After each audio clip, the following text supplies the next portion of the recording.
ब्रेकनंतर तुमचं पुन्हा एकदा स्वागत। आता बघूया पावसाची खबरबात।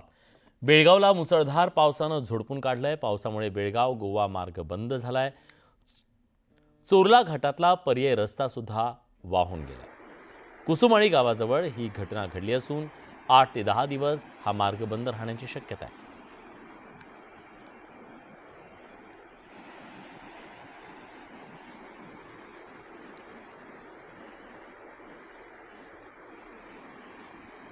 जळगावात गेल्या 3 दिवसापासून वादळी वाऱ्यासह मुसळधार पाऊस कोसळतोय। अशात बडगाव तालुक्यात झालेल्या वादळी पावसानं 1157 हेक्टरवरच्या पिकांचं नुकसान झाल्याचा प्राथमिक अंदाज कृषी विभागाकडून वर्तवण्यात आलाय। तर बाचर इथल्या केळी बाग देखील जमीनदोस्त झाली आहेत। 15 दिवसानंतर केळी कापणीला आलेली असताना केळीचं नुकसान झाल्यानं शेतकऱ्यांच्या हातातोंडाशी आलेला घास हिरावून गेला।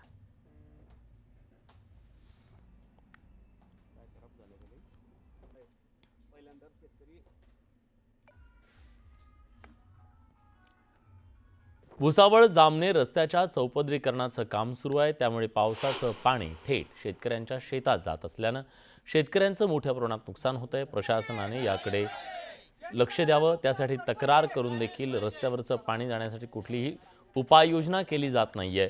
त्यामुळे शेतकऱ्यांना नुकसान सहन करावं लागतंय।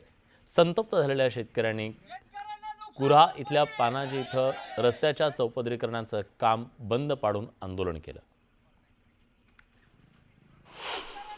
रस्ता बनवला, परंतु त्यांनी पाटचऱ्या काढलेल्या नाही। ते पाटचऱ्या काढल्या नाही, त्यामुळे आमच्या शेतात पाणी गेलं। पाणी गेल्यामुळे आम्ही कपाशी लावलेली होती, कपाशीचे ठिबक आतरलेलं होतं, कपाशी लावलेली बिजवाई आणि अधिक ठिबक आमच्या नाल्यात वाहून गेले। अक्षरशः लाख रुपयाचं नुकसान झालंय। नाला पडलाय शेतामध्ये, ते पाटचारी मोकळी नसल्यामुळे ते पाणी माझ्या शेतात कुदलेलं आहे आणि त्याच्यामुळे माझ्या शेतातून माती सुद्धा वाहून गेली आणि नाल्याचं स्वरूप आलंय। मी तिथे कपाशी लागवड केली होती, काही नड्या ठिबकच्या आथरलेल्या होत्या, पाईप पण वाहून गेले, नड्या पण त्या माती खाली दाबावून गेलेल्या आहे आणि शेताचं पण नुकसान झालेलं आहे। संभाजीनगर जिल्ह्यातल्या कन्नड तालुक्याला मेघगर्जना आणि वादळी वाऱ्यासह मुसळधार पावसानं झोडपून काढलं। संभाजीनगर ते खान्देश दरम्यानच्या छोट्या पुलावरून पुराचं पाणी आल्यानं काही काळ वाहतूक विस्कळीत झाली।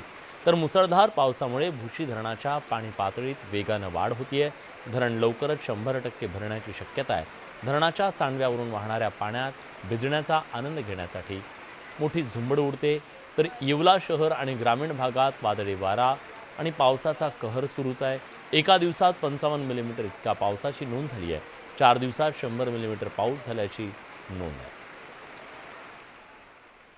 एक महिना झाला 13 तारखेपासून जी पाऊस चालू आहे, बाग छाटल्यापासून की आजपर्यंत पाऊस कंटिन्यू चालू आहे। त्याच्यामुळं करप्या, भुरी, डावणी सर्व रोगाचा याच्यावर ही झालेला अटॅक झालेले आहेत। आता त्याला पुढं टोटली आता म्हणजे छाटणी एप्रिल छाटणीपासून आतापर्यंत 1.5 ते 2 लाख रुपये टोटल लेबर खर्च, औषध खर्च झालेला आहे याला। आणि टोटल आता पूर्ण रोगानं अवेळेच्या पावसामुळं कंटिन्यू महिनाभर पाऊस आहे। आता औषधसुद्धा मारता येणार झालं आहे। आता एवढं चारी पडून ट्रॅक्टर चालू नाही जात। न्यूज 18